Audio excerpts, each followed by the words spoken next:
just like Pepsi, keep refreshing until you die of the diabetes. Until something All right. happens, yeah. Hey, and welcome to episode 197 of Masters of the Forge. I'm Adam, and with me is Jason. Hi, Jason. Hey, Adam. Hello, everyone. Oh my gosh, today's a great day. We played a game a few weeks ago, and now we're playing a game again. Oh my gosh, so many games played. Yep. By so many, I mean more than one a month. That's right. I'm good with that. I can't believe I went from, playing 1 to 2 a week to like one every couple of months or one a month. That just drives me crazy. Yeah, it's gross. Yeah. And the nice thing is I'm getting more hobby in, but then what are you going to do with those models? Right? Take them to Adepticon and then, be able to die immediately. How do I play? What's happening? Well, that's what's going to happen with me with Horace Harris. I'm going to walk in and go, how do I do that? Reactions? What are you talking about? What's a reaction? You want a reaction? Here, let me slap you around for a while. Yeah. So that's okay. Yeah, this is fun. We're going to talk about a game we played. Yay! Well, and you're right. We have been doing a lot of hobby progress. At least some of us have. I have been painting terrain. I painted the Garden of Mortrain.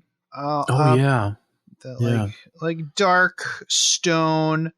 Started black, dry brushed it like a few shades of gray, and then I painted the green on the roofs, and all the statues are green. And I put down some leaves. Yeah, and it looks nice. I'm happy with it. Cool. I don't hate it. Our Warhammer store is doing another stage. I don't know what they're doing. Like John told me, he goes, "Oh yeah, it was supposed to be your display board." I'm like, "That's not what he said. I don't remember. It's supposed to be Battlefield Train." All he said was Battlefield Train, so I brought in my train. There's only like 2 people, so I guess I'm gonna get like second place or whatever. Yeah, because that's how the voting works over there. So I don't know what's going on. Apparently, it was supposed to be our display board. But I know Armies on Parade, the actual Armies on Parade is, November 31st. So, or October 31st. Sorry. So I need to. Your Warhammer store is so weird, man. Yeah, it's really weird. Yeah. So I've been working on. I based Ken's army for our trip to. Canada, Mini Wargaming, and I worked on that train, but now I have to bear down and start working on the actual display board, which I still need to paint the trees, the GW trees, and I need to do a backdrop, and etc. There's a lot to do on that display board, so I took tomorrow off so I could work on it. Good idea. Good idea. I have a lot of sanding to do on the sides, and then I'm gonna paint gesso on the sides. See, I don't know if I should do that. Maybe not. I mean, I'll do the texturing on the board itself first. Then I'll paint the gesso, because gesso takes a while to dry. Yep. So, and then I'll. Yes, it does. Yeah. Then I went to Lowe's. And I brought my snakebite leather there and painted it, and they did a color match. Are you serious? Yeah, I got a pint of that for color match. So that should be a lot cheaper than sacrificing 8 bottles of that paint on the display board. Yeah. So not that I've done something like that. So, I did that with Blood for the Blood God one time. Oh, that's right. Yeah, so you did that with that. And I did it with Agrex, not Agrex, that crackle paint from GW. Because of the time crunch, I'm going to do it from level of importance. So I'm going to do the board itself first. Then I'm going to do the trees, and then I'll paint a backdrop. All right. So we'll see if I get to the paint a backdrop, but I'll probably buy some black foam core and cut it out and magnetize it to the back, and that'll be nice. Now, I also have another project I've been working on, and by the time we release this, it'll be fine to talk about. We got like all the other units for the Leagues of Votann. Yeah, that's cool. And I put together the big land crawler thing. I should probably say what it actually is instead of like just kind of describing it. Like yeah. It's a big land train thing, which by the way, it is a land train. It's got the bumpers on it, and it's got the super sweet it's got a knuckle coupler on the back of it. Oh, okay. So it's really literally it's literally a land train, so I don't know what people's problem is. That is what it is. So hey, maybe there will be, in the future extension cars that are added. Yeah, and if not, you can make your own. Yeah, make your own cars. It's whatever. Be an orc. Yeah, they've been putting out some cool stuff. Like they just talked about like the new things you can add to your Cargo 8 for that other thing, Necromunda. Yeah. So why not, right? Like just start doing it up. It's close enough. Yeah, close enough. It works. It's good enough. So the vehicle that I converted, is the Hecaton Land Fortress. Mm-hmm. So I immediately I had to start dry fitting everything together to make sure I'm building something that is at least structurally sound. Right. Oh yeah. Okay. That doesn't fall apart on you. Yeah. Yeah.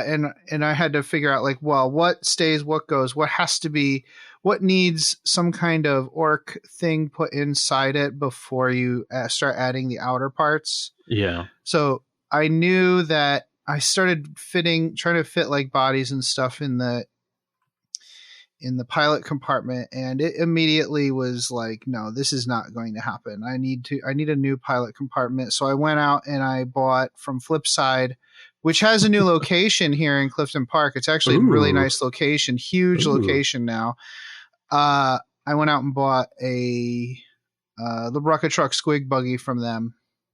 Oh, nice. Okay, yeah. Yeah, so I have a whole pilot in there, and he's got the arm kind of still was too big to fit in that space. So I put a different arm on him. So he's kind of hugging two pet squigs that are sitting next to him in the co-pilot seat. Oh, that's cute. It's pretty cool. That is pretty cool. It has these 4 ball turrets, and I sat and I drilled out and carved out. I literally carved the plastic out so I could put plastic Gretchen faces in the window slits. So the Gretchen, and I replaced the bolters with big shootas. Oh, that's awesome. Oh, that's great, dude. The turret can fit either. I made the claw that comes with the. Now I'm not going to look this one up. Like the crane kit. Yeah. The crane, the servo crane or whatever, that also has a claw attachment. So I magnetized that in case I want to do a purely melee focused battle wagon. But I also have a zap gun that I have magnetized as well. Well, that's or cool. It can just not be on there, which is fine. Mainly, I think it's going to be a gun wagon. Also, I had a Def Rolla that I've had magnetized for other battle wagons for some time, and I just remagnetized that on there. That's good. I'm really pleased with it. I just had to do a little bit of plastic hard in the back because I cut the back half of the main fuselage off, so that there could be, a cargo compartment for boys. Okay. And it doesn't have interior detailing like the Land Raider does. So I had to make my own interior detailing with plastic hard and window screen mesh and a few other things. Okay. But I'm really pleased with it. I'm really pleased. I hope that GW decides to use it in their promotions. If not, that's fine. You guys heard about it, and I'll post something the day of if they don't do that. I haven't painted it yet. I've got the base coats down. Yeah, I So saw that. Yeah. hopefully after recording tonight, I'm going to bear down, turn on something mindless, like a battle report, and just finish getting those base coats on and get the wash on it. Because that has to be done before the weekend. Oh, yeah. Yeah, definitely. I'd actually prefer to get that done as soon as possible. So tomorrow's going to be very busy. Hopefully tomorrow, once I get the gesso on, I'm going to have to start working on the trees. Mm-hmm. Now, I guess once I get the gesso on, I'll have to work on the land fortress. I'll have to work on the battle wagon because that has... Yeah, because that has a nearer deadline. Yeah. Than the display board. Yeah, I'm not gonna finish this display board tomorrow, but I'm gonna make I'm gonna try to make a ton of progress. Yeah. On it, but I definitely need. I need to sand it. I need to gesso it. I need to paint, and pretty much most everything. And worst part is that actually has the equivalent of like 2 or 3 more pieces of death terrain on it that are glued to it that are also not even started because they're on the display board. So there's that. It's fine. It's fine. We're fine. Everything's fine. How are you? I'm doing great. I also went ahead and I bought some foam. I looked through my foam. I've had a bunch of extra foam. Like when I have to fill in an order, and I'm like, well, I'm not. I don't need all of this, but I need to fill a box. Yeah. So I had a bunch of KR foam left over, and I got all of my infantry for the cities of Sigmar. I actually got all of cities of Nagash. I actually got all of my infantry in the extra foam. So that was really good. Nice. And I actually had some pluck foam left over, so I got all my artillery in there, and I got my steam tank in there, and so all of that is represented. Now the only thing I still needed was the giant engine of Nagash model. Yeah. My Eagle rider, my Crow rider, and all of my cavalry. So I went in, I did a custom battle foam order because they're literally the only people you can order custom foam from. Yeah, that's true. The guy I talked to on the phone said, yeah, we definitely will have that for you by the 12th. So we'll see if they are full of poo or not. We shall see. The answer is yes. They are. Yeah, so that's my hobby progress. I guess I had quite a bit since the last time. A lot to talk about. It's actually mostly aspirational, though. So I'd like to hear what you've been working on. So I've gotten my airbrush back up and running again, which, it's been here, but I just haven't worked on it. Yeah, there was that night that we were watching the movie, and I was in here airbrushing, and what was it? Someone saying, "Who the hell is that sound coming from?" It's like, oh, I thought that was turned off. Who's got a fully immersive setup of like air pressure teledildonics set up under their desk? Not me.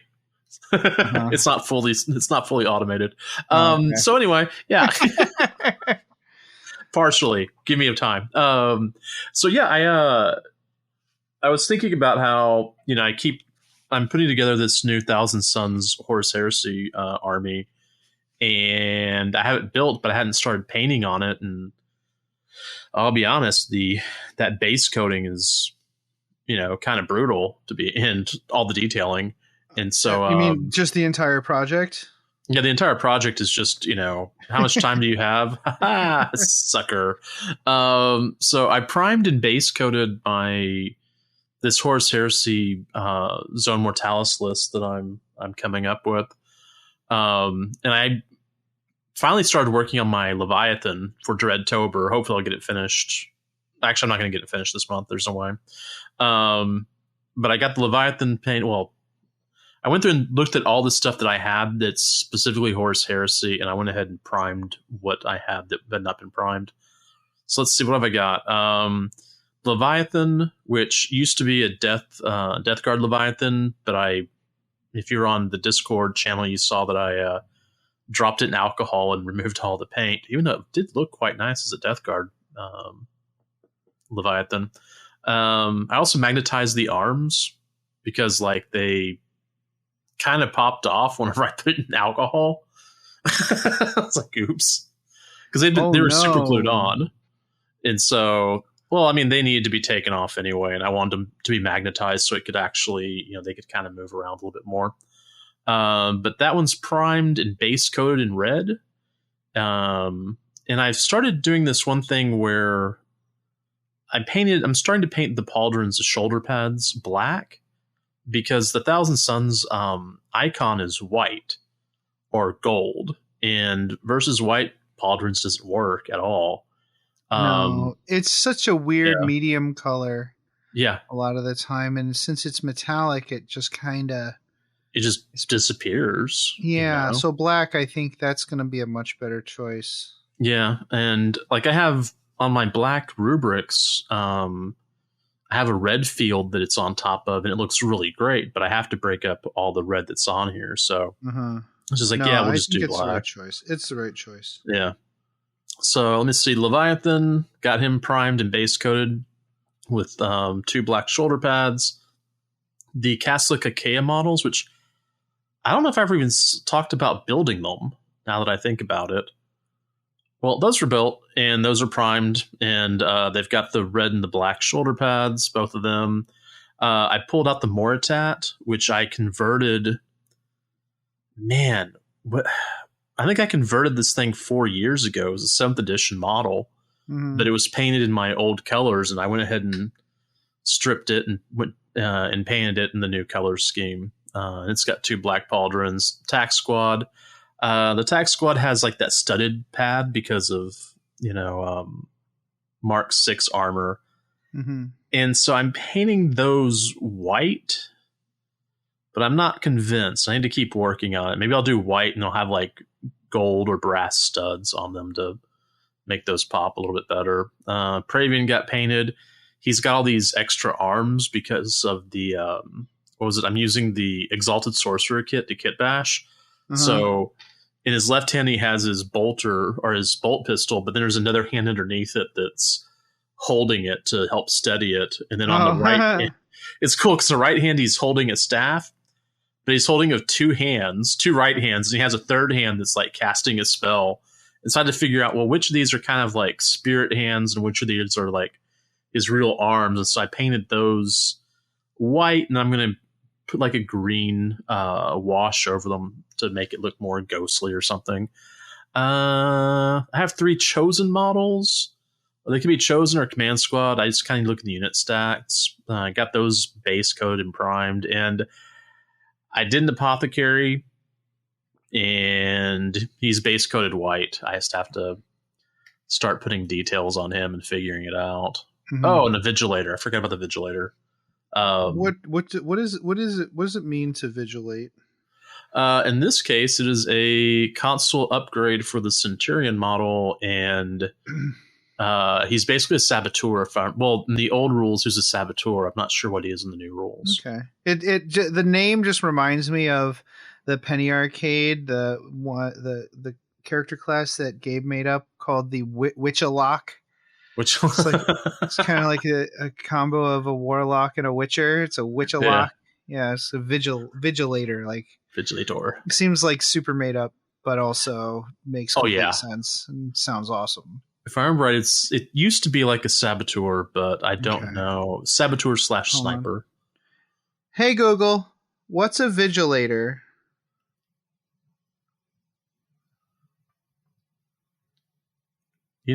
Google's very confused about what a vigilator is.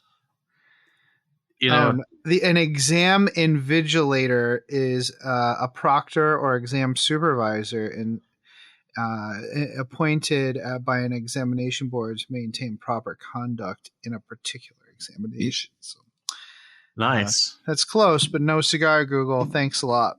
You're no help to me or anyone else. Actually, the best part is you just said that on the podcast. Oh, you're right. That's what you get. Google, play that. Dave Matthews. Oh, lose listeners over that one. Listeners. All right, what's next? Is that it? Yeah, that's it. Yeah. Okay, games played. I played AOS with Kendrick. We had an awesome time. I delivered his based models, and we played a game of 2 painted armies against each other. It was super fun. It was kind of it's an interesting mission where there's 4 objectives lined up down the middle, and in AOS right now you can kind of make an objective a super objective where only like infantry troop type units can score them. Yeah. And normally you can only do it once per objective, but in this one, if you go second, you can pick any objective anytime. And of course, you know my priority roles. We'll talk more about that at the end of this episode. So I was choosing that. Even with that advantage, man, he still beat me up real bad. Yeah.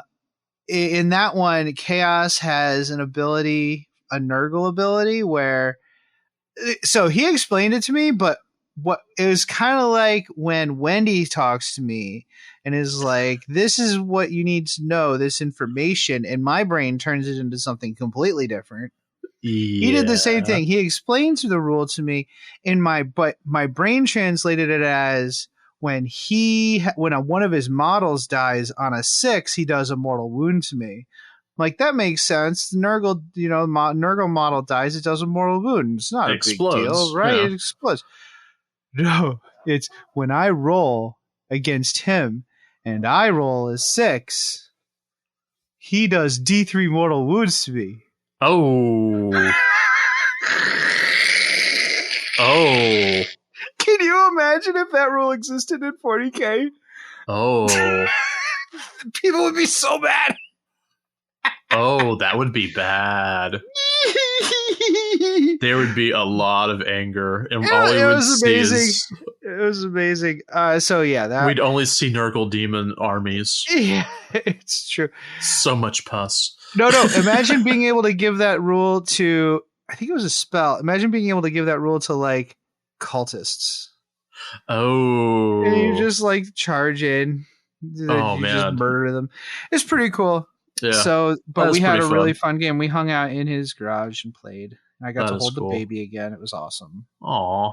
My ovaries, pow, pow, pow, pow, pow.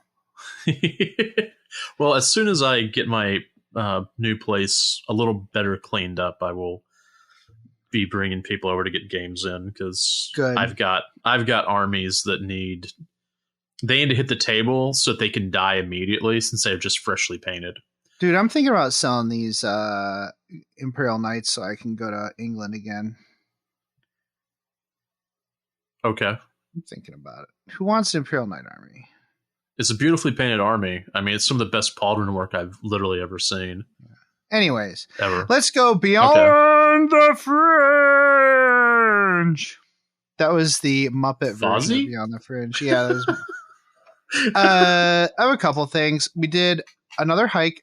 It's mostly been hikes because that's really so. Like, I've been watching TV, but who wants to sit here and listen to me talk about how great like She-Hulk is or whatever? Because because both are awesome. And I'll just talk about Bluey again if you want. I'm going to start a Bluey podcast. Talk about She-Hulk. I can tell you that the most unbelievable thing in She-Hulk is that Tatiana Maslany doesn't have a date. That was the most unbelievable thing. Yeah, not that she turned green was just weird. Like, yeah, that's not. You know what? For these fictional constructs, you have to commit to the conceit of the storyteller sometimes.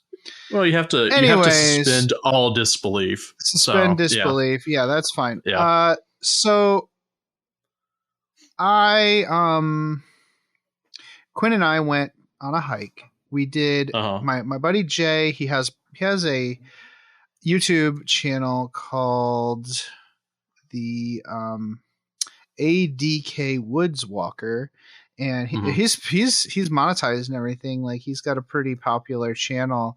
That's nice. And yeah, Good and he does this Hiketober event every year where he tries to earn money for mental health. So this year he did a costume hike, and we had like 24 people hiking this little mountain, all dressed up in costume. It was so fun. It's only like 4 miles down and back. So Quinn did a lot of it on his own. I'd say half the way up he was carried by Brandon, and like a little bit of the way down I carried him. But mainly I think he did a good 2.5 miles on his own, mostly good cheerfully. He did an awesome job, dressed as Bluey the whole time. Every once in a while, like stopping to just pour leaves on himself and get all the ticks. So that's cool. Yeah. Well, I didn't find any, but good. It's like every time he got in the leaves, I'm like, oh my god, this sucks. But it was a fun hike. Like, it was muddy, but all Adirondack hikes are at least a little muddy. And it was nice at the top. There was a fire tower. That's true. Quinn was like, I think I'll just climb the fire tower. And my brother-in-law was terrified going up the fire tower with Quinn. Quinn doesn't care. He's like, let's go up this fire tower that's super rickety and the boards are rotting out. That's fine. It'll be great. It'll be lots of fun, Uncle Brandon. Yeah, we'll have lots of fun. Uncle Brandon, who's like 6'9" or whatever and 2,000 pounds. He's like, rah, I'm a monster. I'm Baby Huey. Yeah. And I would actually be pretty afraid if I was having to climb up. It was pretty great. Gravity we had fun. Sucks, man. Gravity does suck. It does. He passed out on the way home. He was tired, but he had a nice time playing with the dogs and the kids. And Sonny was crazy because there's so many dogs and kids, and I wouldn't let him off his leash. Yeah. But so one more Quinn thing. I got him like today. He literally thinks he's like, pull my finger, and I pulled it, and he's like, is this thing broken? Because I've done it to him a few times, and he thinks that if he's actually thinking if I pull his finger, he will fart. Like, he thinks it's a thing that actually works. Like, physiologically, he believes right now, my son truly believes if you pull someone's finger, they will fart. And he wanted me to try to make him fart by pulling his finger. He doesn't think it's a deception. And I love that. That makes me so happy. It makes me so happy that he believes my gaslighting. So what's your Beyond the Fringe, Jason? Well, I've got a couple of things also. I have a litter robot that's an automated litter box. Oh my god, we all love this. It is the star. It is right now. It is the star of Bad Movie Night. Is the litter robot and the calculation of your dog's or your cat's poops. Yeah, well, he's now up to 7.5 pounds. He's still pooping 0.2 pounds per time. It's a little disturbing. Yeah, and I also figured out that I think he's definitely part Maine Coon cat because no other growth chart is actually getting this cat's growth right. But the Maine Coon chart, yeah, that's perfect. It's like, oh god, I have a small dog. So that's pretty sweet. Giant claws. Yeah, that's like, he didn't have claws. He didn't have paws. He's got cankles, just like stubs, big meat trunks. You're never gonna have mouse issues. No, I'm not. The thing is that he's playing with toys that I've had for my cats for a while, and he's a kitten who's 7.5 pounds. He's like trashing them because he just doesn't know that, he doesn't know when to let go or stop. So, same, buddy. Same. Yeah. Having a treadmill, I think that's been like, I've had it for a couple of months now, or about 6 weeks, I guess. And no, it's gonna be 2 months and a couple of weeks. Man, that thing's awesome. That is so much fun because I can walk whenever I want. I don't have to worry about mosquitoes or ticks or fleas or the South Texas. Hi, it's 95 degrees. Do you feel like having heat stroke? Yeah, that's kind of nice. Yeah, that's been pretty cool. So yeah, that's my Beyond the Fringe. Excellent. That's awesome. So let us dial into our astropathic communique. Oh, yeah. What I'm interested, right? I think we briefly touched on it last time. Is boarding actions. Yeah. I'm A, excited. And B, concerned. I am cautiously optimistic about boarding actions. I'm worried it's going to be like Urban Conquest from 8th edition, where we thought we were getting Cities of Death and we got dumpster fire cardboard box. Yeah, I'm still aggravated about that. So it's going to be Space Marines and Necrons and Zone Mortalis style terrain. So let's hope it's a full, nice rule set for underground actions, but also maybe not. See, it's tough because so many of us want more rules, but also so many of us want less rules. So where's the happy medium? Where is the happy medium? And GW is having a hard time finding that because no matter what happy medium they pick, people are pissed off about it. So I don't know. I'm looking forward to seeing what they come up with. And if it's good enough for me to just flush the toilet on our Zone Mortalis rules, I am super fine with that. We can come up with additional scenarios and play with that and whatever. Always happy to use whatever they come out with if it's good.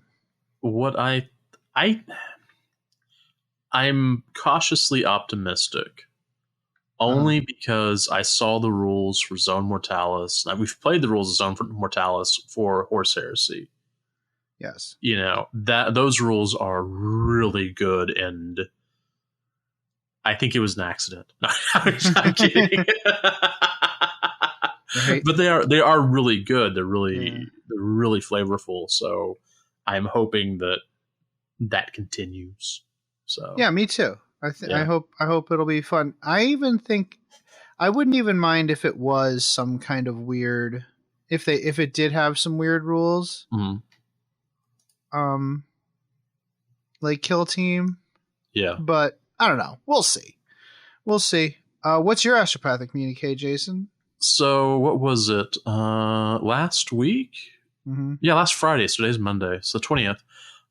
They released a whole bunch of new Predators for the Horus Heresy. Yes. And I'm trying, how can I put this? I'm trying not to let my wallet get massacred. Uh-huh. Is that a fair answer? And so it's kind of tough because let's see. We have a plasma beam, or what's it called? Executioner Plasma Destroyer, turret that's on there, or Magna Melta cannon, which looks super sweet. Flamestone cannon's pretty cool. But the heavy conversion beam cannon, that one just speaks to me. And that's terrifying. Yeah. Oh, sure. Yeah. Although I do like the neutron blaster one as well, the way it looks. I don't know what thing this is going to do, but it's pretty rad. I can tell just by looking at it and also having built that Spartan that there's going to be a lot of detail, and it's going to be a pain. Well, it's not going to be a pain. It's going to be a little bit of a challenge, I'm sure, to build it, but it's going to be worth every minute. So yeah, I keep looking at it and thinking, it maybe if the 10th edition or the new Space Marine Codex comes out and the Predators are still in it, maybe I'll do that Space Marine Force, but we'll see. I'm still dubious about what the future holds for. I think the Predator will stay, and here's kind of why. Because one thing I have learned very much about 40K and 30K and my friends that do that is that people like tanks. They love tanks, and I think that GW is not going to ignore what they know as a money banker, unless people aren't buying them at all. If people aren't buying them, then they'll discontinue. But I think that these new Demos Predators, I think those will definitely still continue in 40K. At least I hope so. Yeah, I hope so too. We'll see. Yeah. Or maybe I hope not. I don't know. I have a Rogue Trader armor to paint next year. So great. So yes, we played a game, or we will play a game. The veil was already dropped. So we're going to talk about the game we played. But first, these messages from your sponsor. Our sponsor? Someone's sponsor. You know, we are accepting more sponsorships. If you want to sponsor something, or if you want to make a joke commercial, we'll play it. We'll play it at least once. We have no shame. We love joke commercials. Yeah. All right, we'll be right back. Greetings, mofos. Are you out of George Dickel number 8, staring at a broken chess machine? Don't want to spend the rest of the year tied to that couch? Well, why don't you head on over to the 1 Hour a Night Facebook page and see what exciting stuff is going on there. It's a place to post all your daily progress in the hobby grind, as well as receive and give positive feedback. Also, there are usually a few interesting challenges going on. That's right. All you have to do is search for 1 Hour a Night on Facebook. That's numeral 1 hour a night, all one word. Blood serum tests will be administered prior to approval. Se til helvete og kom dere vekk. Det ikke en bikkje, det en slags ting. Den imiterer en bikkje, men det ikke det. Kom dere vekk, idioter! What he said. Come here, boy, get the ball. Come on, Max, get the ball. Mom, Max won't get the ball. He's lazy. I think I know why your Zote is being lazy, Jenny. Why, Mom? Because you forgot to feed him Zotabix today. Oh, no. Oh, yes, Zotabix contains all the nutrients and random animal parts a growing Zote craves. It not only provides our Zote with the energy it needs to play with you and protect our home, but it also keeps its chitinous shell fresh and shiny. Oh, boy, I'd better feed Max his Zotabix. Yes, you had. Zotabix is made in part from grade Max, A time for Astra dinner. Militarum post-engagement byproduct and is infused with 112 essential vitamins No, and Max, minerals down. harvested from your Zote's natural habitat, the finest desert devils. Zotabix is available in any shopping center on worlds where Zotes are allowed or where the Imperium's inexorable influence has not yet reached. Welcome back. Boy, Jason, that was a great game. Yep. You know what I just realized? I didn't record a story time for this. Oh. No, I didn't write a story time for this. So there we go. We'll talk about our game, and I will record one on my own. We'll tack it at the end here. Yeah, definitely. Okay. Because we're not going to release this till Saturday, anyways. Yeah. I'm going to get it. Fine. It's just one other thing I'll add to the list. Yeah. So sleeps for other people. Sleeps for losers. Last time we played, you successfully pushed through my defenses with very few losses to yourself. Yeah. And decided to progress into the Hangar Bay. Yeah. Between those games, that game and this one, I added a unit to my army with 1 RP. Yeah. I added the what are they called? They're Thunderkin. Goldear's Thunderkin. Yeah. I did a unit of 3 of those with the Graviton weapons. Boy, those are cool. Yeah. Those are real cool. They're the ones that if the opponent has a 3-up save, you do 3 damage. That's pretty sweet. Yeah, those are the ones that, they did a good job. Yeah, they did a good job. Then we're trying to figure out, well, what do we do with these, demon saves? Yeah. So and we decided they're just whatever save. Yeah. It's fine. I figured if you were shooting at me, we'll just do that. It's fine. Yeah. So what did you do with your RP, Jason? So before the game, I used 1 RP to expand my supply limit. So now it's at 105. Because I want to add upgrades to my Exalted Sorcerer. Because he's been around 10,000 years. He definitely needs some better armor and some other stuff. Right. And there's one upgrade I can take where I can take an additional relic and some other stuff. So I'm going to do those upgrades. And those cost their power level increases to do that? Yep. Yeah. Okay. That makes So, sense then.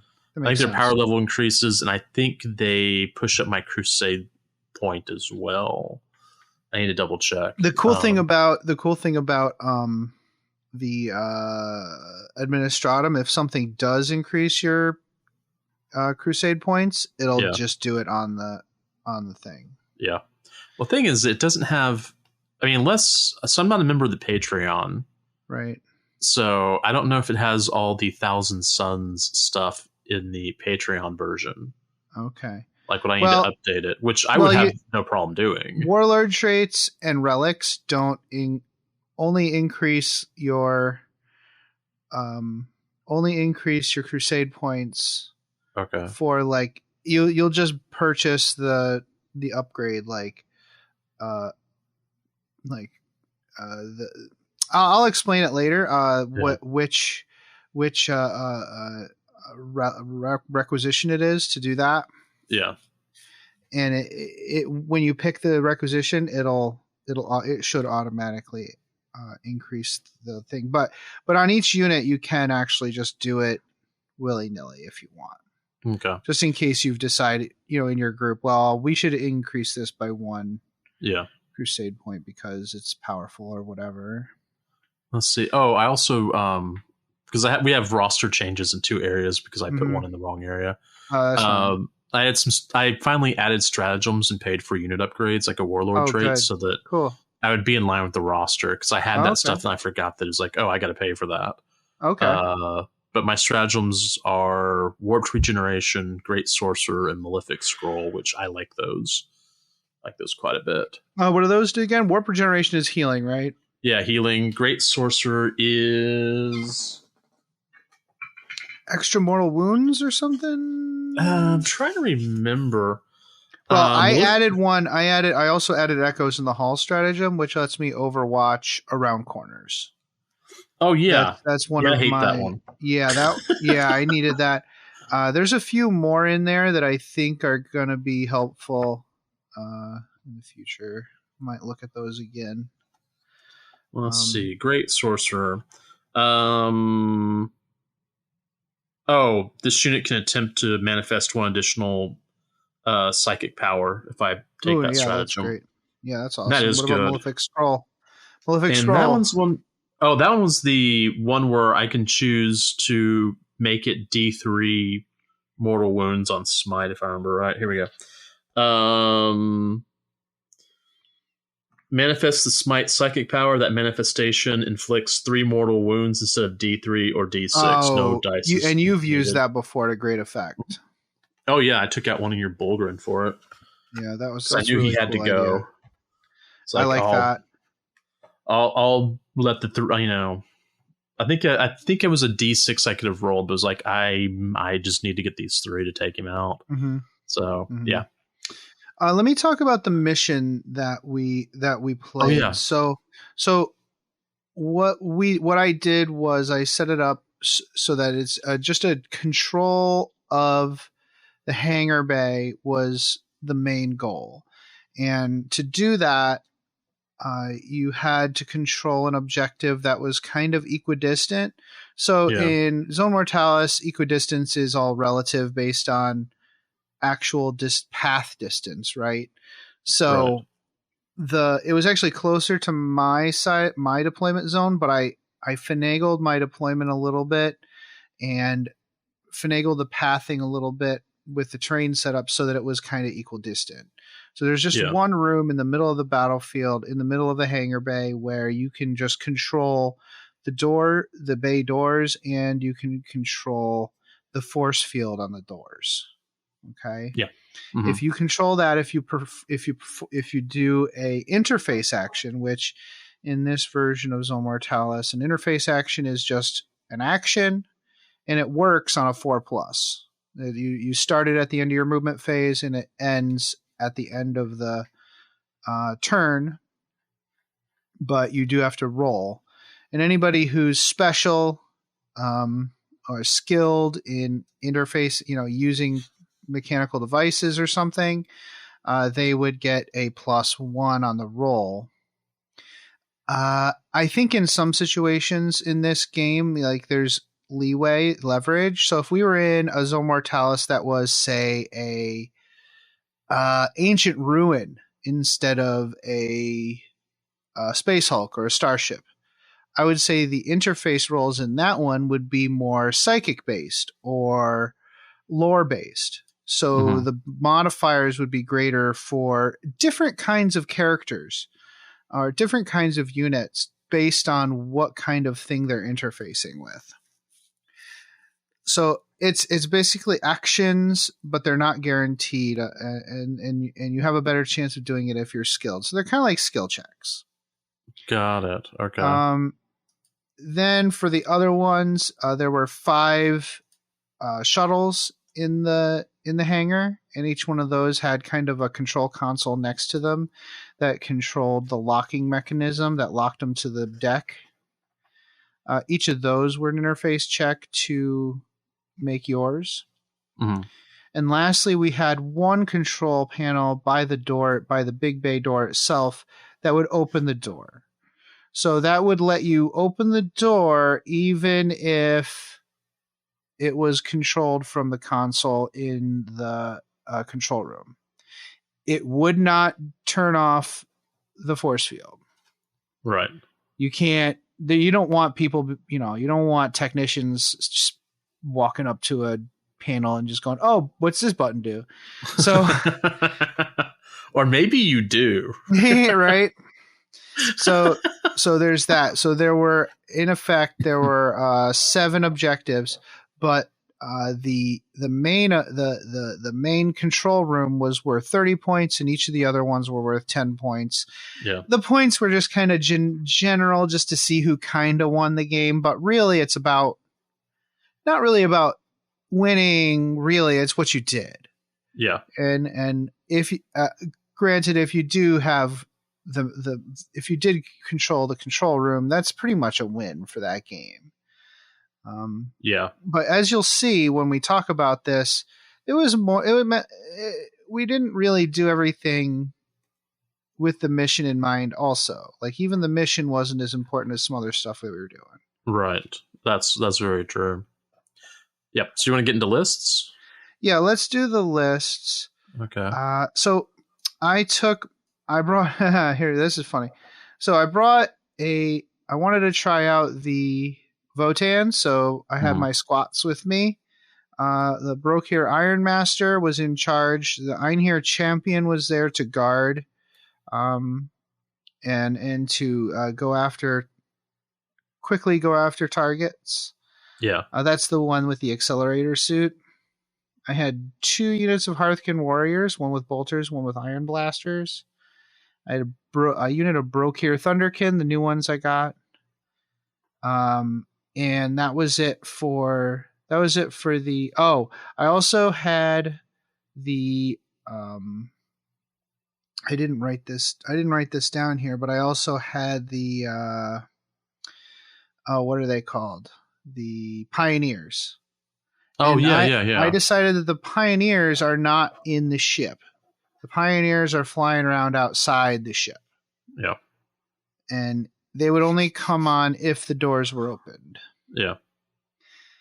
Also, I had Chief Bulkhead and his Bulgrin were there. Yeah. To back up the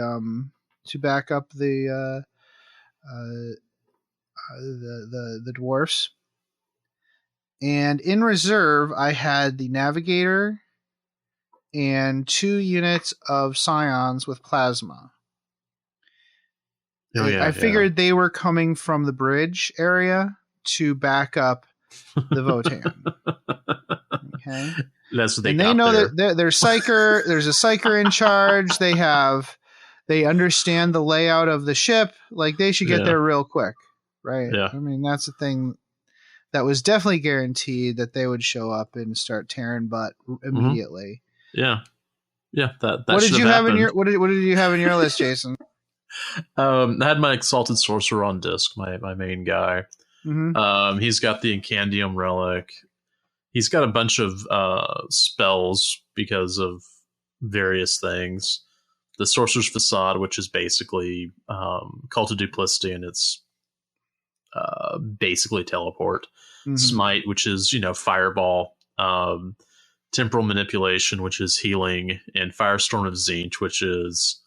I'm going to throw a lot of fire at you, and it's not going to do anything, but it'll look cool. And I've got 2 units of horrors, both with instrument and flag, whatever, icon. 3 units of flamers, 2 units of screamers, 3 each. Oh, the flamers, there was 1 group of 6 and 2 of 3. 2 units of screamers, 3. And then the Helldrake designation Spot was quote unquote in reserve, just waiting to get in the hangar bay door. Mm-hmm. So yeah, that was cool. For the agendas, I accidentally chose 2 from the same grouping. Oh, okay. Yeah, so only 1 really was valid. So Survivor and Sentinel, they're both from the same heading. I shouldn't have picked those. Okay. It didn't matter. I wasn't going to count the Survivor anyways. So anyways, Sentinel... Because it was on the Navigator, right? What? Wow, spoilers. So the Sentinel is a 1 specific unit holds an objective. So I chose the Brokir Iron Master holding the control room because that is the mission. Yeah, that is what I'm there to do for the technician to gain control of the control room. So I decided, as hard as that might be, I am going to choose that as the main agenda. Yeah. What did you pick? So I picked 2. Wait for it. Can you guess what the first one is? Bring them down. Close. Wrath of Sorcerers. Are you shocked? Come on. No. No, of course not. It's actually, that's 2 experience points for my Exalted Sorcerer, no matter what. I also pulled Survivor for my Exalted Sorcerer because I think that works for the way I'm playing this list. I mean, if you notice, I can sit there and talk about all the things he's done there. Everyone else is a bunch of schlubs. So yeah, they are a bunch of schlubs. Yeah. And that's how he treats them, So for stratagems, we had I had Wall of Flesh, Unquestioning Obedience, Fire on My Position, and Echoes in the Halls. Wall of Flesh. Well, we talked about these before, but this is just a reminder. I'm not going to go into the details. Same with me. Warped Regeneration, Great Sorcerer, Malefic Scroll, plus the standard strategy from the big rule book. Yeah, we're still allowed those. Yeah, I thought about maybe doing another requisition point for that, but I think I've got 3 left, and I really want to upgrade my sorcerer more than have more stratagems, to be honest. So we did alternating deployment, and I kind of just I focused on putting the Bulgrin and the Iron Master with a bodyguard unit of Hearthkin on one side heading for the control room.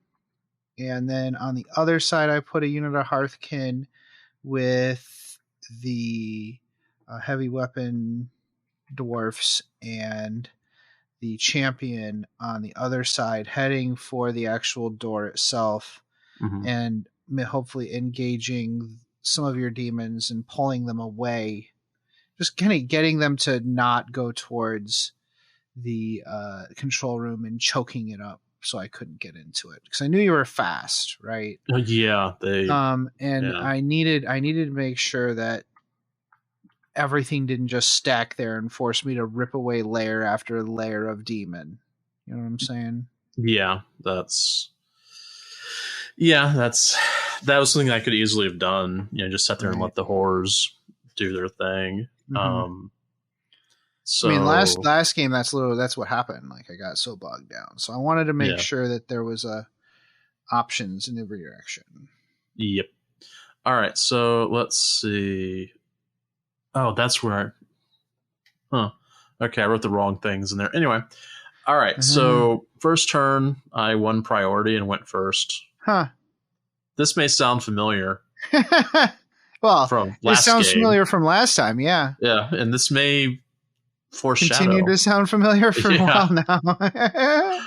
All right, so I had screamers fly to capture the door controls, and they move forward real fast. Yeah. One thing that I did on this game was I let stuff like capture things, but the only one who could activate was my sorcerer because that's fair. Let's be honest. You don't want horrors to really be making decisions.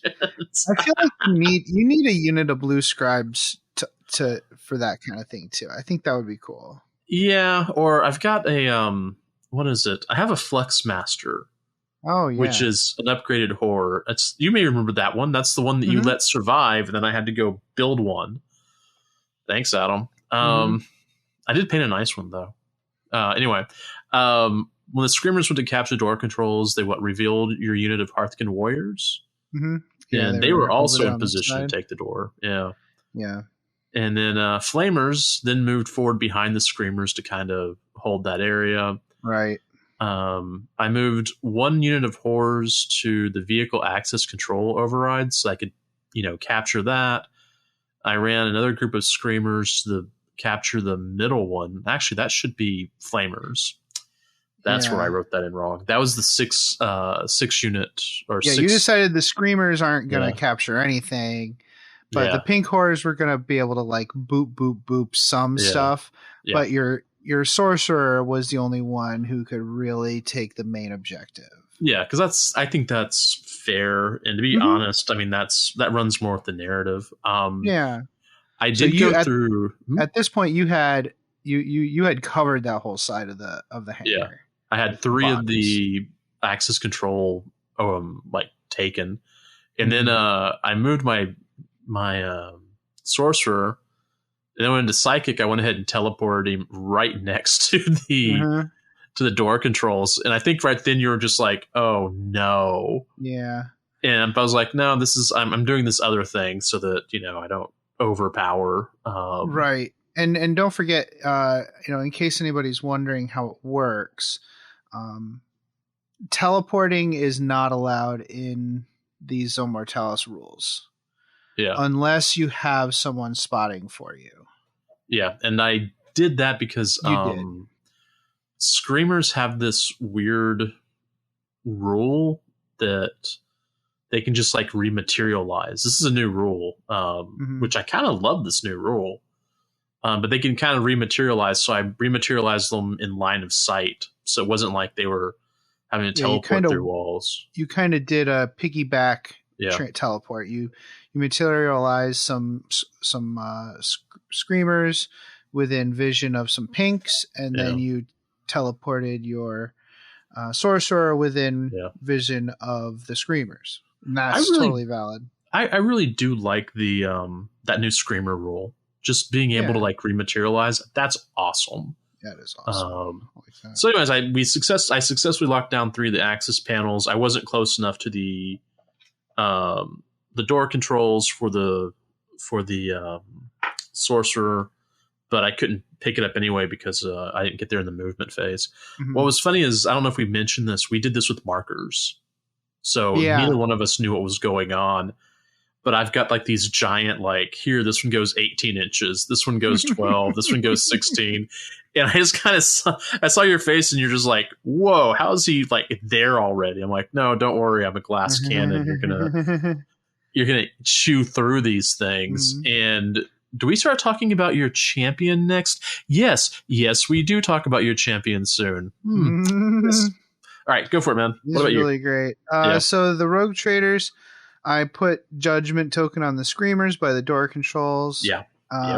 Again, we are running with the warp storm table and with judgment tokens, despite the fact that our armies are mixed, because we don't care. It was fun, man. It was a great time. Well, it's more fun to use those rules than not use them. So we don't really care if it's against the rules. And the warp effects were hilarious. They were. As long as both of us are doing it, who gives a crap? Yeah. Right? Just as a reminder, my cat now weighs 7.5 pounds. Although earlier he weighed 7.3 pounds. Just an hour, 2 hours before. So he ate quite a bit. Cool. Good for him. Good for him. Good boy. Good boy. Good boy. My Hearthkin moved up to engage the Screamers, and they revealed the Flamers, and they're very sad about that. Yeah. Flamers are no joke, man.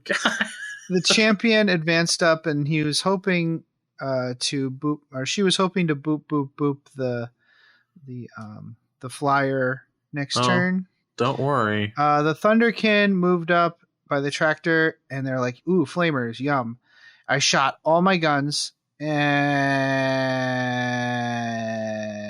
I didn't do anything to the units by the door. Yeah. I did, however, shoot those Thunderkin. I really wasn't paying attention to any of the rules we talked about. So clearly, because we got a bunch of them wrong. Anyways, it's okay. That's where we noticed that like I had to ask Jason to describe his invulnerable saves to me, and it really seems like it's their save characteristic. It's under the save column in the stat line, and it's 3/6. So I guess when I shoot them with the graviton weapon, it does 3 damage, and I killed 3 of those Flamers downrange with the blast cannon. It was pretty cool. But I didn't do enough to save me on turn 2, where we both roll a 1 for priority. So I went first. So you went first because you continue. If you tie the priority roll, the person who went first last time goes first this time. So go on to Tzeentch turn 2. So the Exalted Sorcerer, the first thing I did was move him to the Hangar control console. The first thing I did. Unit 7. What was Unit 7? Oh, Screamers. Yeah, I had Screamers and a unit of Flamers move behind the Sorcerer to basically provide cover, just while he was doing nerd stuff. Yeah, narrative armor, definitely. I then had the Screamers move to engage with the champion and the Thunderkin, which I kind of goaded you. I kind of goaded you into that. I'm like, Screamers are gonna beat me up. It's gonna be great. No, it went. Oh god. Anyway, and I swept the Flamers with the Screamers to keep control of that door. Sorcerer now has controlled the console, or at least I had him activated. Yeah. I forgot that I need to roll morale on the group of 6 Flamers that you shot up pretty well from the turn before. Right. No psychic. You do a lot of forgetting and going back, but that's how, it's 40K.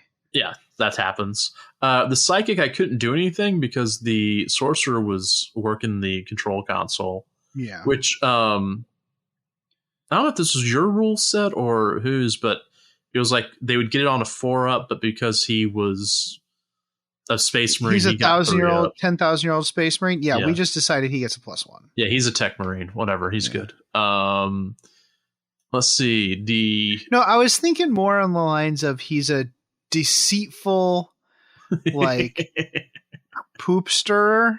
So I figured he has a good grasp on technology, and he should have a +1. That's all. Okay, close enough. Especially if you're hindering yourself and making him the only one who can do it. All right, so the Flamers near the door wiped out an entire unit of your Hearthkin warriors, even with the meta pack. Which that made me happy. Yeah, the med pack negates the first damage done. And it's not like mortal wounds either. Like it doesn't work on mortal wounds because it negates any damage from the first save you fail.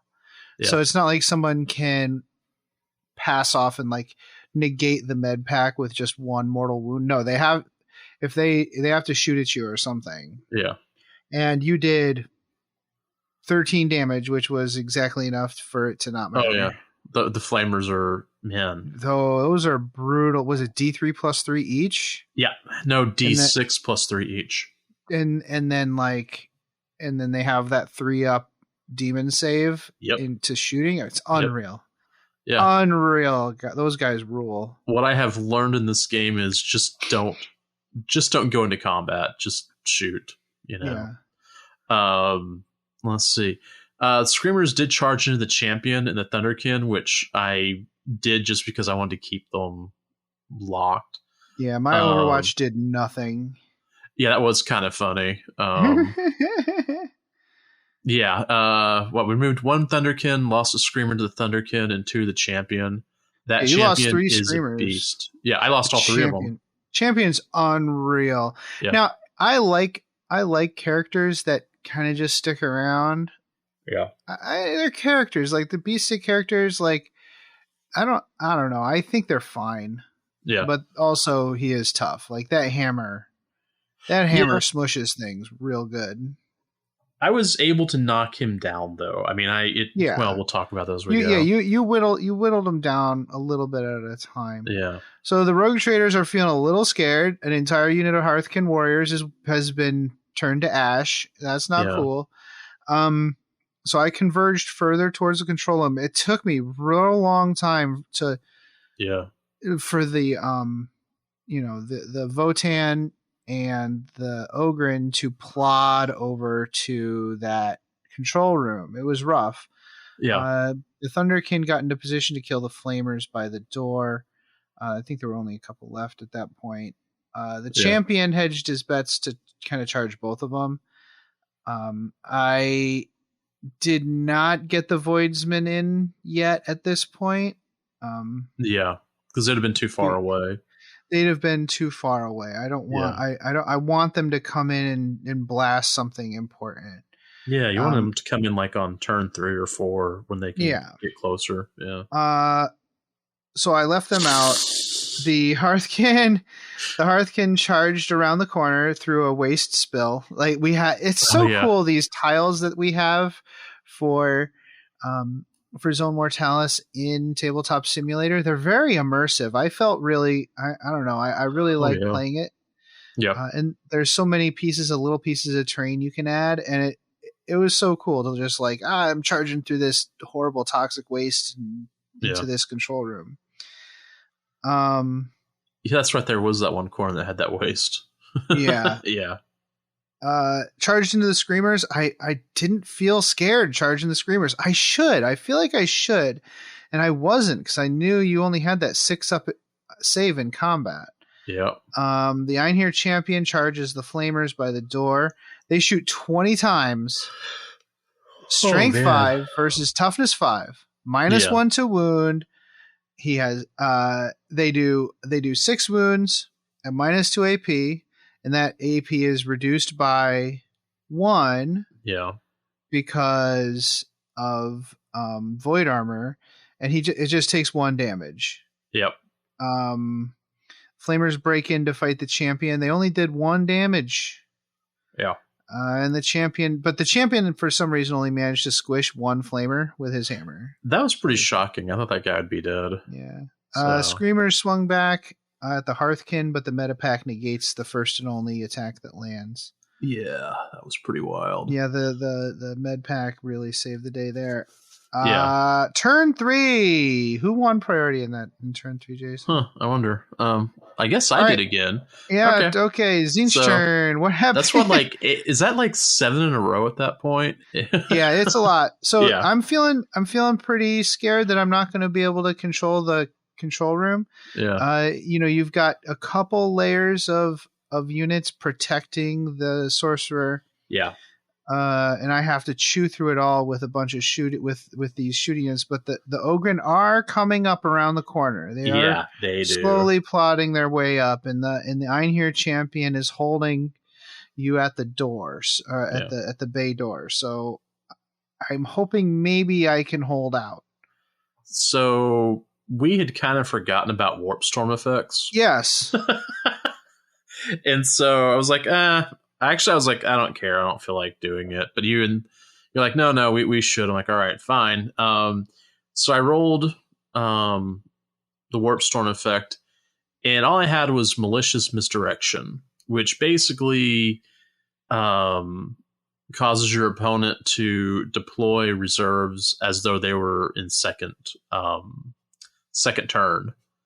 Now, I knew the Navigator and friends were hanging out, and I was like, "Oh yeah, let's make these guys wait." So I'm waited. Just imagining the Navigator walking through the halls confidently, like she knows this ship like the back of her hand. Like this is her home. Like she lives here. This is her ship, basically. My ship. Even in ways that it's not the captain's ship. She's the navigator, and she's going through the halls, confident as hell. She turns again. The sergeants of the teams are looking at each other like, we should have been there by now. And she's like, it's right this way. What's the problem? And she just stops. She's like, wait a minute. Yeah. It was funny. I had. What's going on? One of the sergeants is like, ma'am, shut up. It's fine. It's this way. Okay. Sure it is. All right, so I managed to basically keep you from deploying, which was nice. So I never fall back ever because that's not the way things work in the way I play. But I really wanted to shoot your guys. So the flamers who were with your champion, they fell back, and the screamers. You're playing Tzeentch. Get used to falling back at this point. Yeah, I do need to. I really need to think about that. It's like, hey, they're not going to be able to handle close combat. So after moving the flamers and screamers away, another set of flamers moved into shooting position on the Hearthkin, and the horrors moved from controlling that one objective to shoot the champion. Because it's a good idea to redeploy, I guess. Psychic, well, there was no psychic because the sorcerer was opening the cargo bay doors, Hal. And because you passed the roll last turn, and once you have control of the board, you don't have to make actual interface rolls anymore. You just you do whatever controls you want, but it's still an action to do that. Let's see. Shooting flamers. Who did they roll low? You're like, oh man. I'm like, oh, did you roll low? He's like, yeah, I only have 15 attacks. Like, I could have had 27. I could have had 27, but oh well. Killed, I guess, 5 of the, what was it, the Hearthkin? 5 of the Hearthkin, yeah. These are the Hearthkin that are up by the control room. You're trying to, those guys. Yeah, you're trying to wipe away at all those threats that are coming at your sorcerer. Yeah. The pink horrors blast the champion and deal an extra 1 more damage. He's got reduced AP, reduced damage, and it's harder to wound him. And he's just, man, he's tough. Just tough. Just let's see. The 3 flamers charging the Hearthkin, and I don't bother overwatching against that 3+. There wasn't an overwatch against 3+ demonic save. One warrior dies. What's the point of that? I don't care. Yeah, there's really no reason. I then. It was another turn, and explosive decompression. Yes, explosive decompression. Okay, so this is how it works. Yeah. I decided that you could either use your strength to hold on. Yeah. Or you could let your armor hold you to the deck plates. Yeah. Right? So, and that would save you from explosive decompression. And then later, I was playing with the idea of it just being your armor saving you because it's whatever, it's protecting you from the radiation, and maybe it has some kind of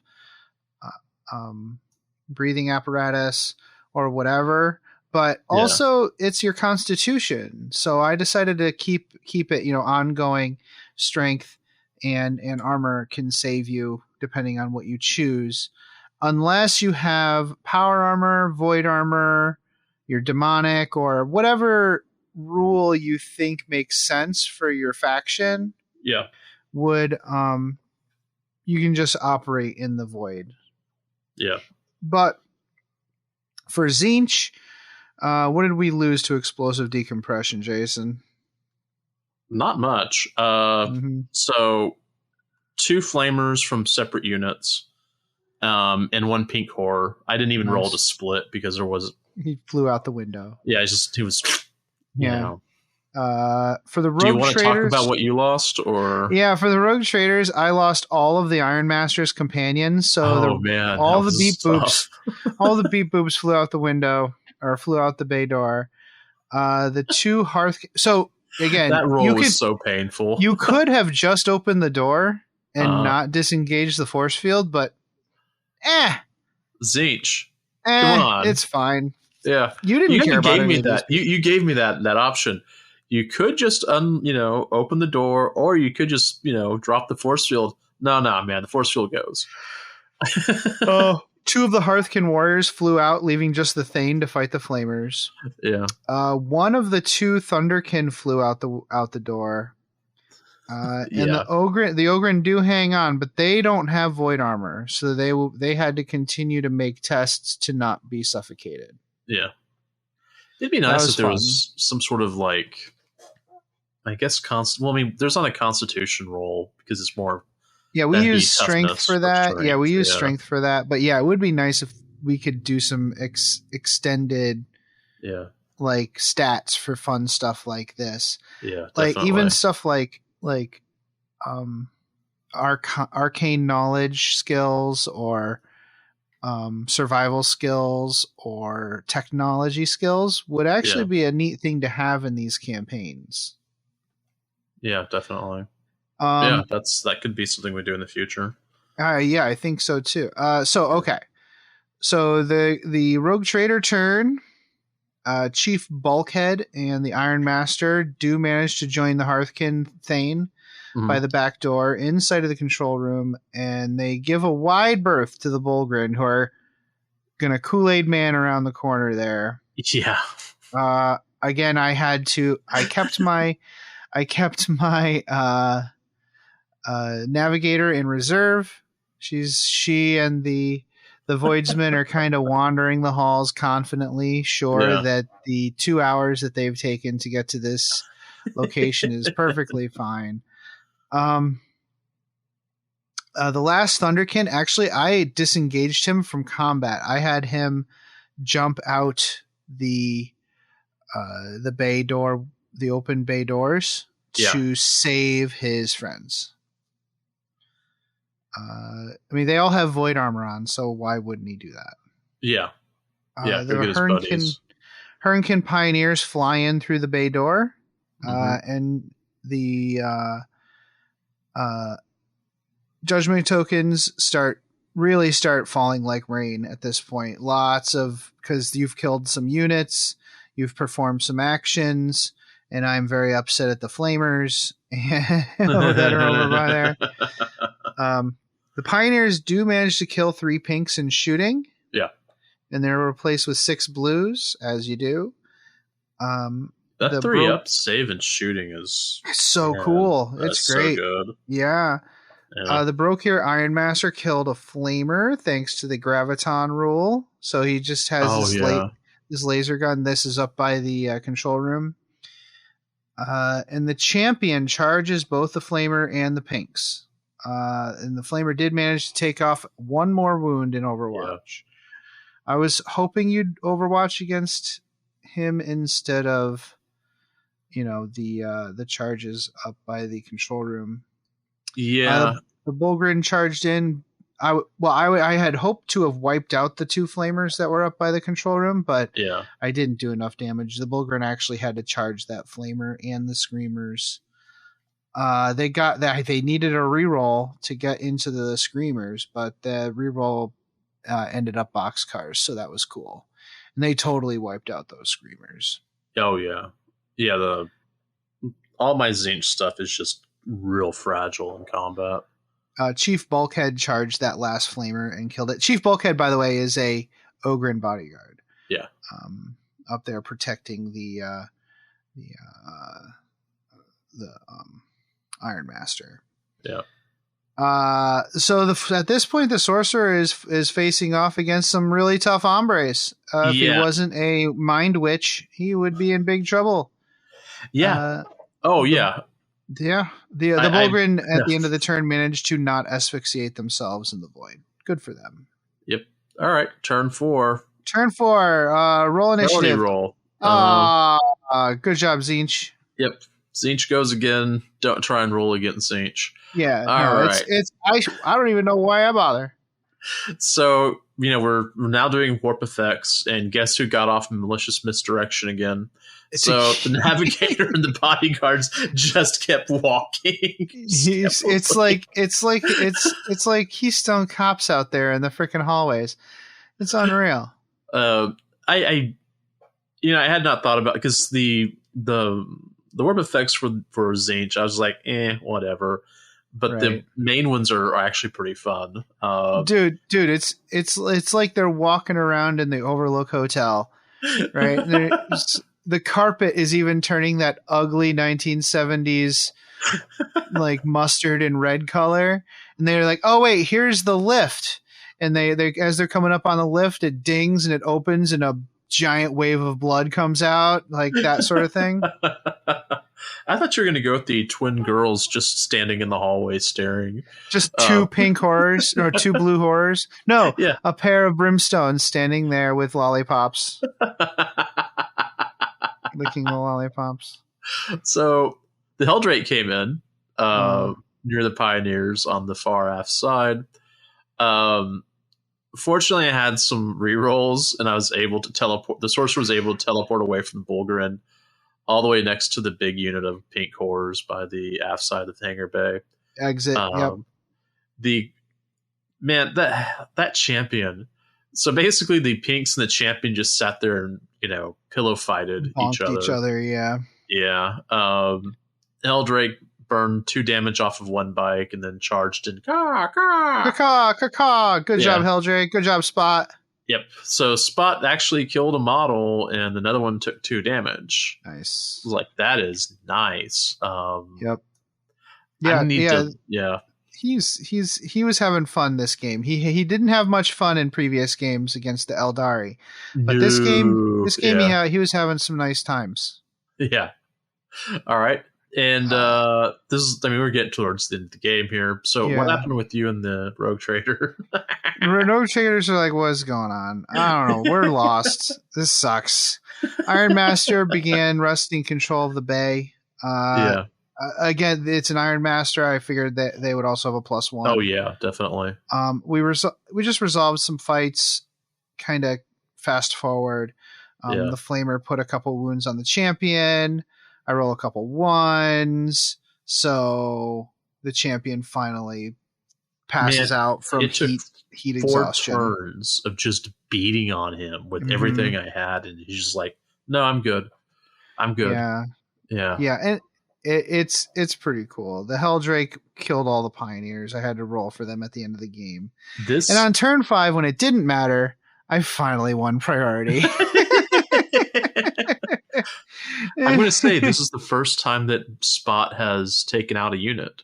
Oh, good for Spot. That's why I was so shocked. I mean, it's like he's never done anything.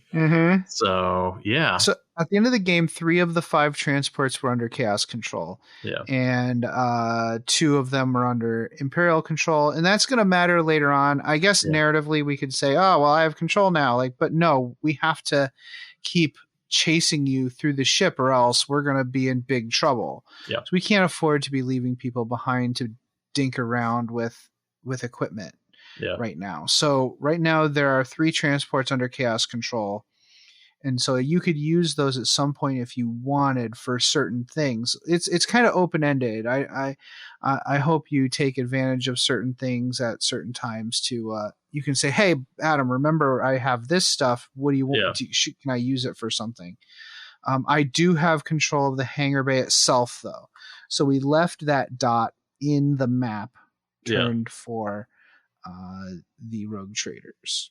One thing I was wanting to do that I kind of wasn't able to pull off was I was going to send off like a unit of pink horrors or something out onto the hull of the ship to go create chaos. Nice. And I just couldn't. I mean, your champion locked me up, and there's just no way I could get out. Oh, that's cool. Yeah, I think those Thunderkin are going to come back during a game at some point as reserves. And just like coming out from outside, having rallied themselves, and I think that'll be a lot of fun. They'll pop up sometimes by surprise. Well, what I wanted was to have the horrors running around on the skin on the hull, because then you'd be forced to have to write 0G rules. It would be cool to do a game on the hull of the ship. That would be super sweet. We should Let's see if we can pull that off. Yeah, that'd be fun. So what happened? I didn't really have a lot of results at the end. I did get 4 XP on that Iron Master for holding the control room, but nobody has gained a rank in my army just yet. What about you, buddy? So my sorcerer was at like 4 experience from last game, and then I think he added 6 more because he won both agendas, and so or something like that, or 5 or I don't remember how many, and so he gained a rank. Nice. And a chaos boon. Both of them were kind of meh, though. I'm trying to figure out, if I should figure out some re-rolling mechanic or something, or since he's 10,000 years old. Yeah, because the chaos boon was and the battle rank was. I'm not even sure I can really use it, to be honest, because it's like, hey, you can do these things with Rubicay. It's like I've got 1 unit that I'm not bringing, so whatever. You marked my champion as marked for greatness. Yes, because he deserved it. Yeah, he definitely had it going to him. He held down an entire flank on his own after everybody else died. He was still standing there holding it down. You're right. I literally could not do anything to, lock that, or, to do anything with him. And I think for me, it was that unit of pinks. Was it unit of the pinks? No, or was it the flamers? I can't remember. Where is our game? Our battle report. Check out our battle report. This administratum is pretty sweet.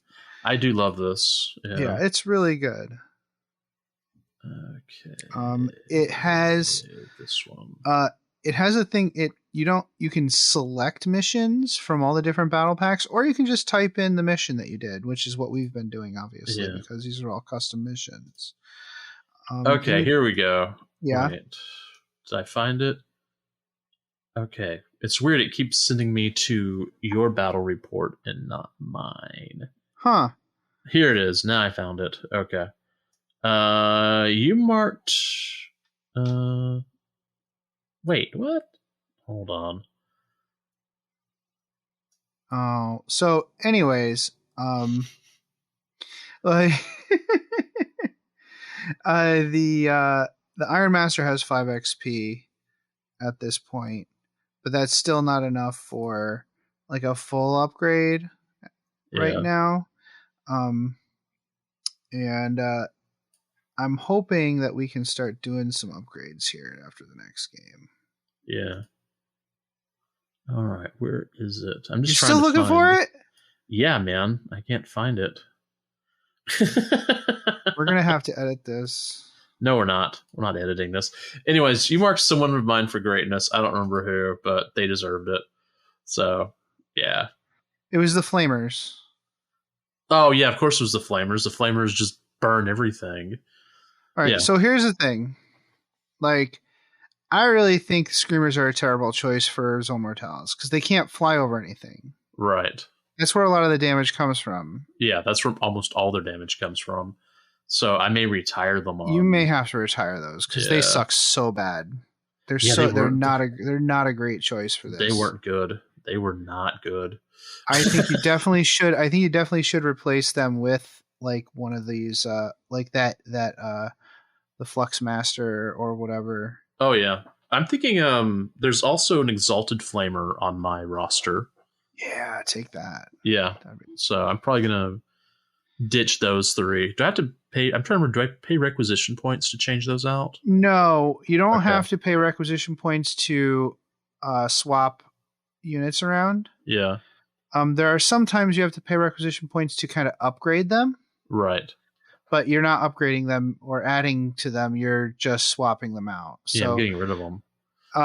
if you want to keep one of your units, if we do a battle in space, they would be good there. But honestly, they're terrible in Zone Mortals.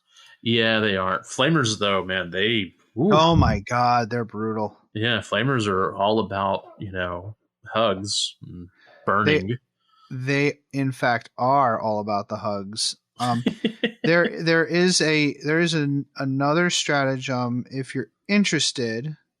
It's the I need to click it. Zone Mortalis for 9th edition. There is a stratagem for using flamer style weapons. Yeah. In Zone Mortalis that makes them even better. Ooh, that's terrifying. Right. You know what? It might not be necessary since considering how it's called Deck Sweeper. Yeah. It's 1 CP Zone Mortalis stratagem. The confines of a cramped hallway or a room with nowhere to hide. Flamers fill the space with ease, and the concussive force of grenades reverberate off Zone Mortalis walls.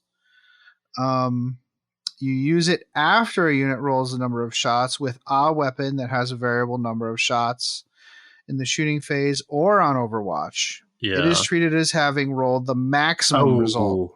If a group of weapons share this dice roll to determine the number of shots, only one weapon benefits from the stratagem. So, like some weapons are like, that's an old 8th edition thing, but just in case, you don't want every weapon to get the maximum result, just one.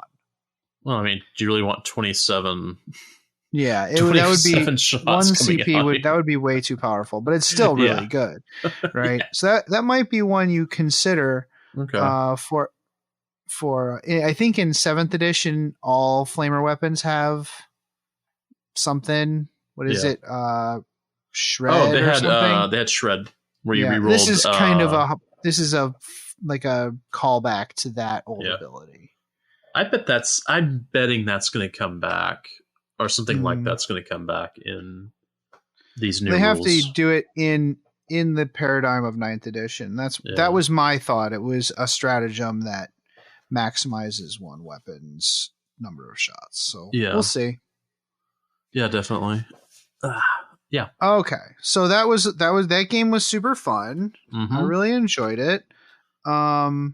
Let's take a quick break and we'll come back and talk about our closing thoughts on what the next steps are.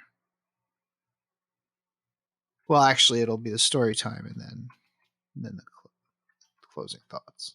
Yeah, we'll get it sorted. It'll be in there somewhere. Yeah, don't worry.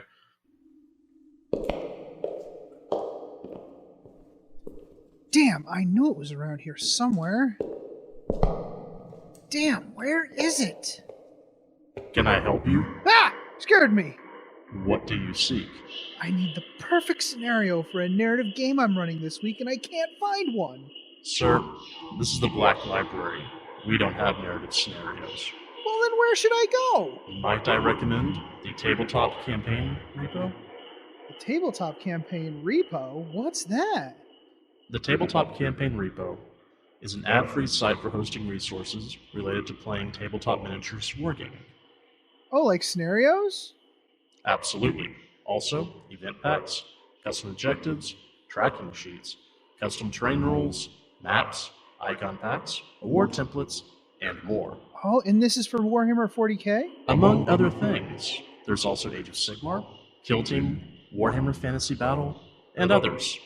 They're always open for content submissions for any system, even non-Games Workshop materials. Oh, that's awesome. It sounds like a great way to save all of this great content the community makes. A lot of that stuff often ends up disappearing into a dead message board or Facebook group. Exactly. It's a real community effort. Great. So how do I get there? Just go to that webway gate marked tcrepo.com. tcrepo.com. Got it. Can I ask you one more question before I go? Fire away. This place is really easy to find. How come Aramon can never find it? Oh, because it's more funny that way. Oh, yeah, clearly. Once again, the Tabletop Campaign repository can be found at tcrepo.com, and they're always looking for submissions. The enemy they faced was, in many ways, beyond anyone else on the ship, and Navigator Nadavale von Tressberg knew this, and she hated it. She was loath to venture beyond the command spire, even on the best of days, much less when the ship, the Hubris of St. Uther, was under interdiction. However, the reports of warp Xenos from the Voidsman near the ship Generatorum ensured that she would have to see to this issue personally, at least as far as the captain was concerned. "Gather a team," the captain had said. "Clear out the Neverborn and give me back control of my ship." Easier said than done. Von Tressberg was no stranger to calamity or danger, of course. She was a navigator, after all, and one used to plying the tumultuous currents and eddies of lucky space. Still, engaging enemies firsthand was uncharted territory, at least so far. She knew her predecessor, Uncle Horace von Tressberg, had died during a similar boarding action 5 years ago. With 2 squads of Voidsmen armed with hot-shot lasguns and plasma guns, she at least felt safe enough to be able to flee any heavy resistance while her bodyguards kept them busy. She keyed the personal vox. "Von Tressberg to unit leaders, do we have eyes on the enemy?" Several single-click acknowledgments to the negative returned through the vox. Then a gruff female voice replied, "Aye, I believe we have sensor Auspex contact. Hold." "Where?" she demanded. "Keep your frock on, Nat. Haste makes waste," via Fainrot, the squat leader barked impatiently. The navigator bit her tongue at the insolence. Now was not the time for petty admonishments over the vox. Perhaps a few months ago she would have instantly lost her temper over the Iron Master's familiar tone, but she had come to realize that in her society, Fainrot's station exceeded that of the navigator. She had also realized that she was at least evenly matched in wit with the squat leader, and unleashing her temper risked an almost certain embarrassing verbal riposte from the quick-witted Iron Master.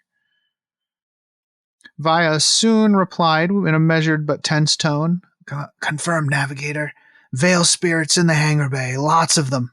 Old Chief Bulkhead is here, but we could still really use your help." "Heard," she replied, and turned to her bodyguard. "Andal, your squad in front. Baum, your squad rear guard." Iron Master Vaiha Fainrot regarded the cramped hangar bay with dubious understanding. It was a wide space according to her sensor data and schematics she had exploded from the ship's data stores. It might have been big enough for Pioneer Outriders to have backed them up, but they were busy flying cap outside the ship. Also, the space was a cluttered mess, filled with all manner of multi-purpose light craft in various states of repair. The space, it seemed, was also being used as a secondary cargo hold, evidenced by the presence of a number of Imperium standard cargo containers, as well as stacks of crates and barrels of varying sizes. The humans' poor organization was compounded by the fact that the lighting was poor, with every other lumen extinguished and those that still glowed seeming to be doing so under protest. Despite the shadowy, cluttered nature of the space, her Void Armor's systems registered several contacts moving through the hangar, one cluster ahead up to their right along the bay doors, and the other heading for the control bunker in the center of the big room. Vaiha had begun to wonder if this job and its rewards were worth the potential dangers. They had joined the rogue trader, Van Franken, with the promise of safe conveyance through the tumultuous region of space the humans called Lucky Space. The sarcasm inherent in that moniker was revealing itself to be more and more obvious the farther they plumbed its depths. The Trans-Hyperion Alliance and Vaiha herself did have faith in her Oathband's ability to chart the region and prospect its more obvious resources. What they lacked, however, was the rogue trader's trove of intelligence regarding the factions at play and the rumors regarding the area's more esoteric treasures. For that reason, they'd left the Oathband's vessel skirting the region and quietly prospecting the more well-traveled lanes. Meanwhile, Fainrot and her small contingent of kin worked alongside the rogue trader, researching and reaching as far into Lucky Space as they dared. That was the mission. Simple exploration. There was no clear destination or cargo. They were paying Van Franken well for her knowledge and the use of her vessel. However, even though Vaiha and her kin were customers, the conveyance contract was very clear about their active role during an interdiction. Needless to say, it was in their best interest to help defend the vessel. but the contract had been quite explicit about the lengths to which the kin should go in order to defend the vessel. The document also revealed to Vaiha that Captain von Franken also seemed to have had dealings with the kin in the past. The salutation at the end, just above the space for her own signature, was a somewhat dated but still valid form currently used when brokering alliances between leagues themselves. The undersigned swears this oath in the eyes of their ancestors that this partnership shall be honored by the letter and in spirit until such time as its terms are rendered invalid. It was quite cunning. If Vaiha went back on a sworn oath, survival would not matter. Her own kin and the League itself would banish her for the rest of her life, and her legacy would be lost for eternity. Contact. Do we engage? Thane Andun, leader of one of Hearthkin's squad under her command, said in his cool, detached manner. Vaiha's champion relayed. Ironmaster? Confirmed, she said. Kill them all. No mercy. She shifted her attention to the kin nearest to her. Thane Yingir, your crew with me. The enemy cannot be allowed to take control of the hangar bay doors. She switched to her void armor's external amplifier and regarded the Ogren who towered behind her. Chief Bulkhead, follow! At her command, they cautiously approached the command bunker at the center of the hangar. The Ironmaster's heads-up display fed her the real-time feed from the kin engaging the enemy along their right flank. The oblong displays were suddenly filled with the amorphous blue creatures spouting iridescent flames. There was a bright flash, and Thane Andun's feed died. Although her suit didn't provide the same intricate command data as that of a call, she knew 2 kin were killed instantly, 2 badly wounded, and 6 were mostly fine, but their void armor no longer functioned. Although void armor would never actually catch fire, the video feed from Einhir Champion Stoic showed that the armor of the fallen kin was partially melted. Some of them fused to the deck. If the wrongness of the warp entities disturbed Champion Stoic, it didn't slow him down. He snarled over the connection. With downrange fire from Goldear's Thunderkin backing him up, Champion Stoic launched himself into the enemy, swinging his mass hammer to devastating effect. Vaiha wasn't totally unfamiliar with the existence of beings of the Veil, but she'd never seen one before. She knew they were incredibly dangerous, and many of them made a joke of the laws of reality. As they rounded the rusty cargo container, they came to a bunker. It was 3 floor-to-ceiling walls standing freely in the center of the hangar. Masses of exposed conduits ran into the equipment within. Dark, undulating shapes guarded the entrance. Many eyes regarded them menacingly. Steady hearts! We need to take that bunker. Navigator von Tressberg and her contingent of voidsmen marched confidently from the main arterial lift towards the hangar bay. They'd received word that the fighting had been joined in earnest, and time was of the essence. The ship was big, but not big enough that it was equipped with mass conveyance, so they had to make do with hoofing it. Lady von Tressberg, said Sergeant Baum, I think we're going the wrong way. Or, at least, the way we are going isn't going the way it usually goes. She didn't stop moving, but she turned to look into his faceplate. That's the most ridiculous thing I have ever heard. Keep moving. Ma'am. Yingir's Hearthkin opened fire. They were equipped with ion weaponry, which should have ripped through just about any natural carapace. The terrible things looming from the shadows shimmered as the energy dissipated around them. They seemed to be impervious to the kin's technology. Don't stop the momentum! Fight them! To their credit, the Hearthkin didn't hesitate or waver. They engaged the mass of burning mouths and arms at point-blank range. Some of the kin died screaming, engulfed in impossible flames, but the rest made contact, smashing the creatures with their gun butts and armored fists. Thane Ingir brandished her plasma sword's hilt and ignited it. The blazing weapon cut into the enemy. Beyond the scrum, she could see more of the creatures. But more importantly, she could see an inhumanly tall figure, its back to them at the console. Vaiha ordered her kin over the channel. Engage your grav boots! The plotting Ogren finally came up to them. You! Vaiha broadcast on her suit's external amplifiers. Get in there and fight!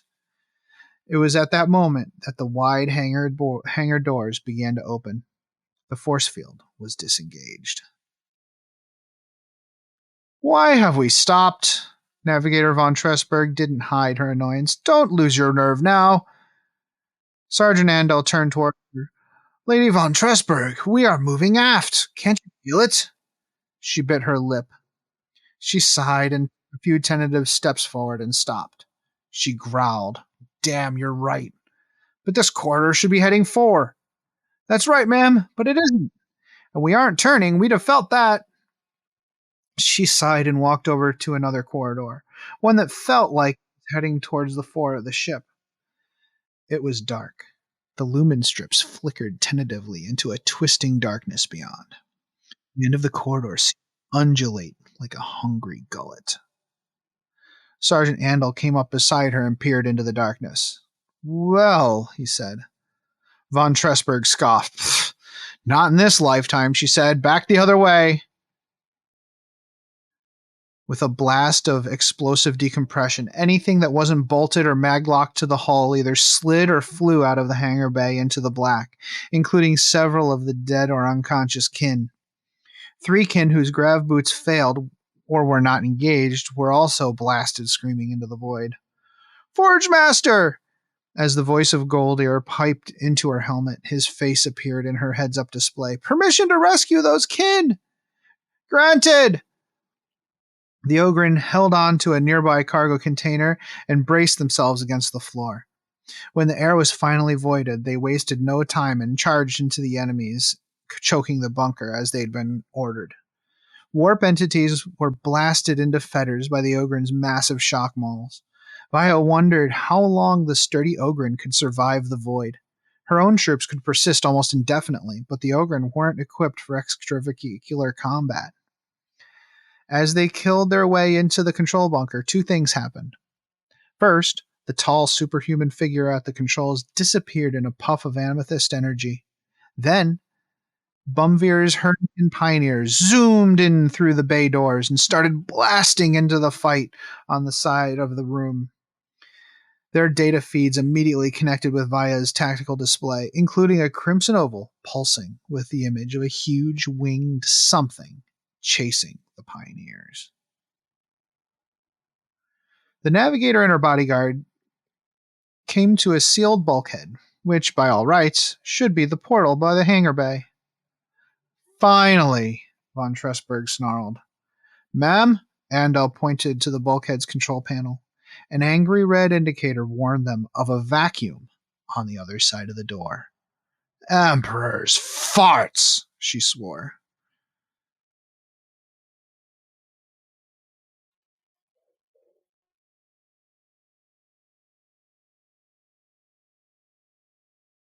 Hey Archons, does 9th edition have you feeling like the Slith Party Bus just doesn't have enough party for you?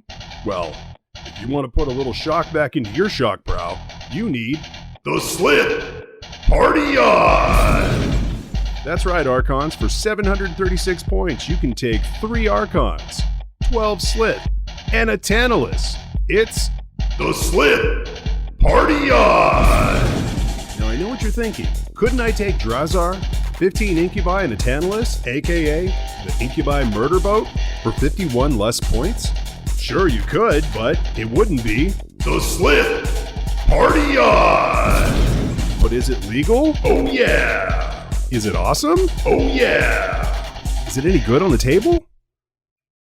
No! It's the all-new Slith Party On. Sort of awesome. Party On! Really hilarious. Party On! It's the Slith Party On!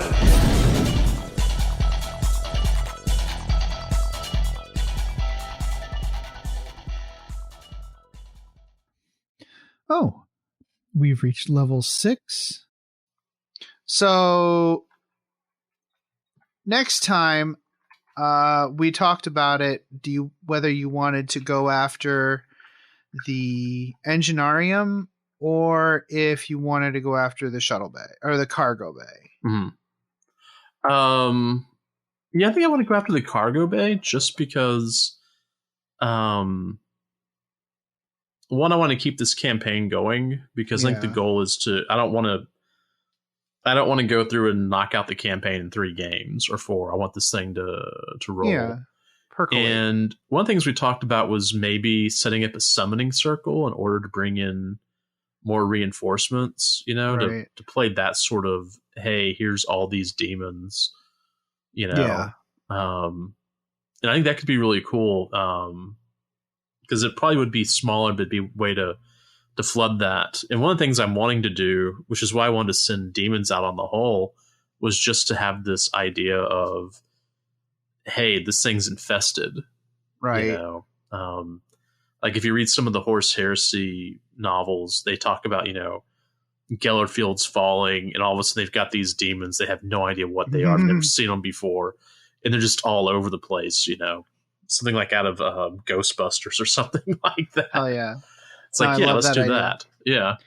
And we'll probably use elements of the rituals mission. That's an old mission, but hey, it's still valid. Hey, I'll look around at the faith, the faith book with the faith style missions. Oh yeah. Also, there might be something better in there, but it'll be in the cargo bay. There'll be a bunch of cargo containers and stuff like that. It'll still be a Zone Mortalis scenario, and I got to make sure it has a Zone Mortalis feel, but also we should both have a chance of being successful. So in a lot of cases with these objective missions, it's tough to react to an attack because you have to walk around corners and stuff. So I want to make sure you have ample opportunity to finish the ritual regardless of how many objectives you control. So I'm going to work on that. But until then, play the game the way you want to. We'd love it if you could give us a positive rating and review on iTunes. If you'd like to keep in contact with us, you can follow us on Facebook or Twitter by searching for Masters of the Forge. And you can follow our hobby progress on Instagram with the hashtag Masters of the Forge. If you'd like to engage with us directly, you can always join our Discord server. To do so, or if you have any questions, topic suggestions, or if you'd like to advertise your creative hobby endeavor, contact us at mastersoftheforge@gmail.com. Please consider supporting us on Patreon at patreon.com/mastersoftheforge. Thanks. The music used in this podcast was made by Parad of the duo Sublevel 3. The track is used with his permission.